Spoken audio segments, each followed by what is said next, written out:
ये देश जो है सो केवल हिंदुत्व नहीं है, हिंदू राष्ट्र नहीं है।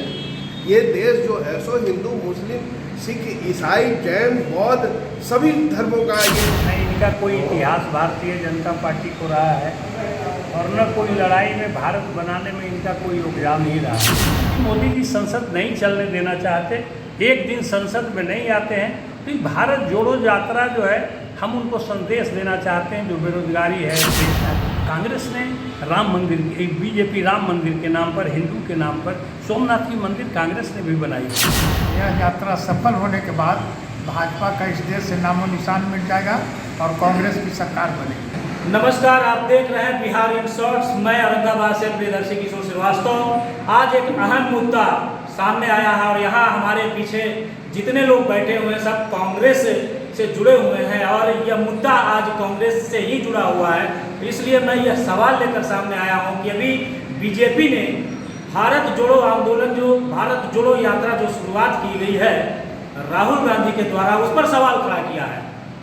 बीजेपी का यह कहना है कि राहुल गांधी भारत जोड़ो नहीं, भारत तोड़ो यात्रा की शुरुआत कर रहे हैं। हम मिलते हैं कांग्रेस के प्रतिनिधि यहाँ पर बैठे हुए हैं, शीर्षस्थ नेता बैठे हुए हैं। सबसे पहले मैं राकेश जी से ये पूछना चाहूँगा कि अभी जो राहुल गांधी यात्रा कर रहे हैं, भारत जोड़ो यात्रा, उस पर लेकर सवाल खड़ा किया जा रहा है कि उनके द्वारा ऐसे लोगों से मिला जा रहा है जो हिंदुत्व को तोड़ने की बात करते हैं, देवी देवताओं की गाली देने की बात करते हैं और भारत को तोड़ने की बात करते हैं। तो इस यात्रा को लेकर आप क्या कहना चाहेंगे? आपका सवाल ये है कि हिंदुत्व को तोड़ने की, ये देश जो है सो केवल हिंदुत्व नहीं है, हिंदू राष्ट्र नहीं है। ये देश जो है सो हिंदू, मुस्लिम, सिख, ईसाई, जैन, बौद्ध सभी धर्मों का ये एक समावेश है इस भारत राज्य में, भारत देश में। भारत तोड़ो की बात कर रहे हैं तो भारत तोड़ो की बात वो सिर्फ हिंदुत्व को लेकर चल रहे हैं। हम लोग जो धर्मनिरपेक्ष हमारा संविधान कहता है, तो हम लोग अपने धर्मनिरपेक्षता की रक्षा के लिए हम गांधी जी के आदर्शों को, हमारे नेहरू जी के, हमारे पटेल जी के आदर्शों को, मौलाना आज़ाद के आदर्शों को बचाने के लिए हम भारत जोड़ो यात्रा शुरू किए हैं। ये उन सभी लोगों का उनका कहना था कि भारतवर्ष जो है न एक धर्म से और न एक जाति से बना है। ये भारतवर्ष में विभिन्नताएं हैं, एक विभिन्नताओं में एकता ही खूबसूरती है हमारे भारतवर्ष की।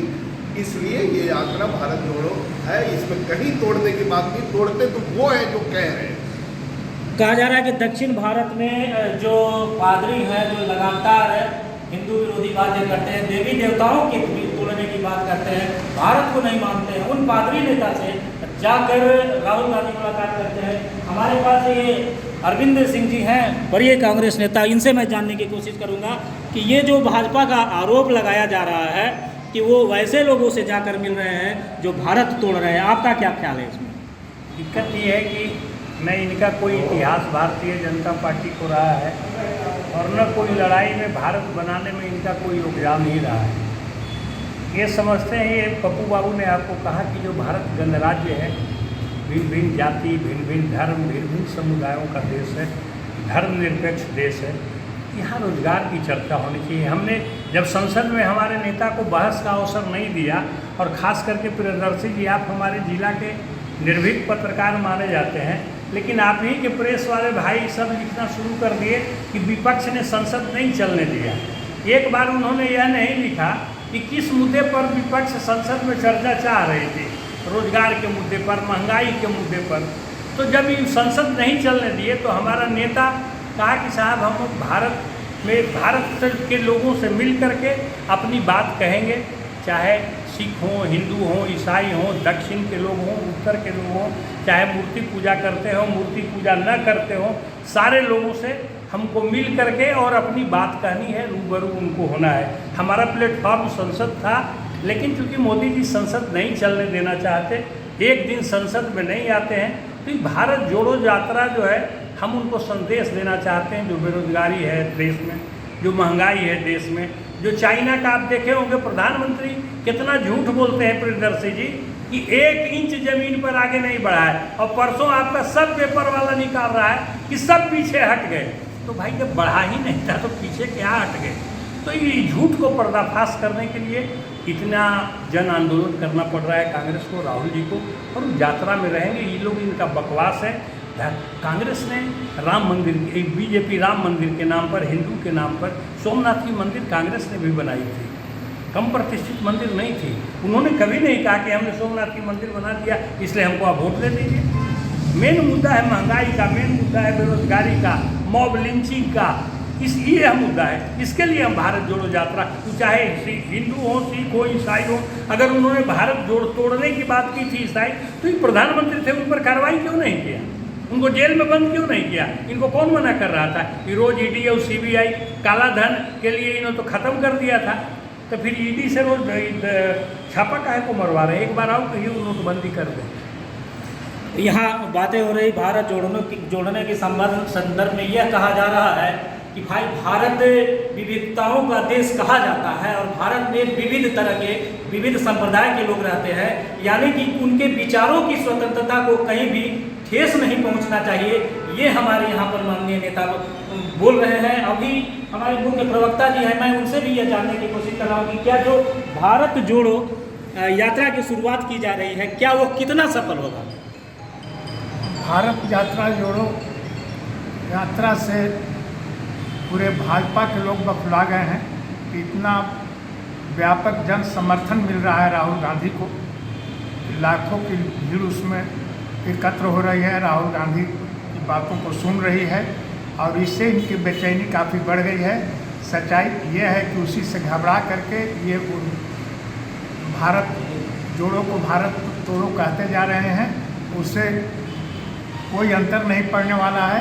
यह यात्रा सफल होने के बाद भाजपा का इस देश से नामो निशान मिट जाएगा और कांग्रेस की सरकार बनेगी। यहाँ ये बात सामने आ रही है कि भाजपा का नामो निशान मिट जाएगा, यानी कि वर्ष 2024 जो टारगेट किया गया है, विपक्षियों की एकजुटता की जो बात की जा रही है, तो यहाँ पर बातें जो सामने आ रही है उससे यह लग रहा है कि कहीं कहीं विपक्षी जो है एकजुट हो रहे हैं। तो फिर इसी एकजुटता से संबंधित बात मैं वरीय कांग्रेस नेता से जानने की कोशिश करूंगा कि क्या कितनी सफलता आप लोग को मिलेगी ये विपक्षी एकता को लेकर? सफलता तो आप देख रहे हैं कि राहुल गांधी जब यात्रा भारत यात्रा शुरू किए, 3500 किलोमीटर की यात्रा है, 150 दिन की यात्रा लगातार चलेगा, तो इससे भाजपा के लोगों ने बका गया, नर्वस टाइप के हो गया। अब सवाल उठा रहे हैं यात्रा पर कुछ नहीं मुद्दा मिल रहा है तो टी शर्ट की बात कर रहे हैं कि टी शर्ट 40,000 के पहन रहा है। जो आदमी 10 लाख के सूट पहनता है और कहता था कि मैं गरीब का बच्चा हूँ, और गरीब का बच्चा कहते हुए 10 लाख के सूट पहनता है, 1.5 लाख के चश्मा पहनता है और 1.5 लाख के घड़ी पहनता है, वो आदमी एक 40,000 के टी शर्ट पर सवाल उठा रहा है।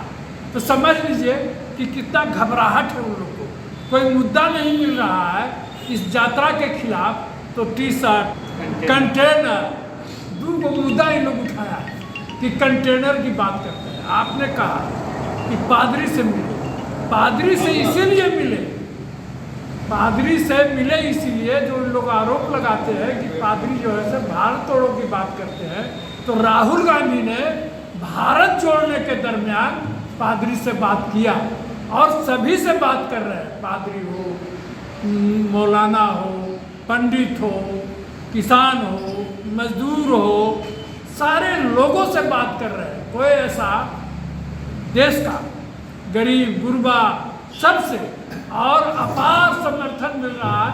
आप देखते होंगे स्ट्रीम मीडिया पर तो नहीं आ रहा है इसलिए कि लोग बहिष्कार किए हुए हैं कुछ लोग, लेकिन आप सोशल मीडिया पर देखते होंगे कि जन समूह उमड़ रहा है। तो इसी में घबराए हुए हैं। 156 लोकसभा सीट से गुजरेगा ये यात्रा और फिर दोबारा यात्रा हो सकता है कि हिंदी भाषी क्षेत्र में भी चले। इसलिए बीजेपी को कोई काम अकिल नहीं कर रहा है, इनका अनाप शनाप बात बोल रहे हैं। उनका आईटी सेल कहे तो कहे, कल अमित शाह ने भी टी शर्ट का सवाल उठा दिया, जो 70,000 का मफलर पहनता रखता है और उसमें विदेशी मफलर रखता है, 70,000 का मफलर पहनने का शौक है और 40,000 के टी शर्ट के सवाल उठाता है। राहुल गांधी कभी नहीं कहा कि मैं गरीब हूँ, कभी नहीं कहा गरीब। तो समझ लीजिए क्या स्थिति है बीजेपी का, कितना घबराहट है बीजेपी का। जी हाँ, एक बात यहाँ सामने अभी ये आई है कि इन्होंने कहा कि जो भारत तोड़ने की बात करता है उससे राहुल गांधी इसलिए मिलने गए कि उसकी विचारों को जाने कि उसके अंदर क्या भावना ऐसी पनप रही थी कि वो भारत तोड़ने की बात कर रहा था। यानी कि जब सरकार इस बात को जरूर कहती है कि यदि आप रास्ता भटक चुके हैं तो आप मुख्य धारा में लौटिए। सही बात है कि जब सवाल उठते हैं तो कई तरह की बातें सामने आती है, और यहाँ भी यह देखने को मिला है कि जब सवाल उठते हैं तो नरेंद्र मोदी के नीतियों और उनके सिद्धांतों और उनके कार्यों पर यहाँ चोट किया गया है। हमारे साथ बने रहिए, फिर अगले बुलेटिन में मैं आपको पुनः नए विचारों के साथ आपको दिखाऊंगा। तब तक के लिए नमस्कार।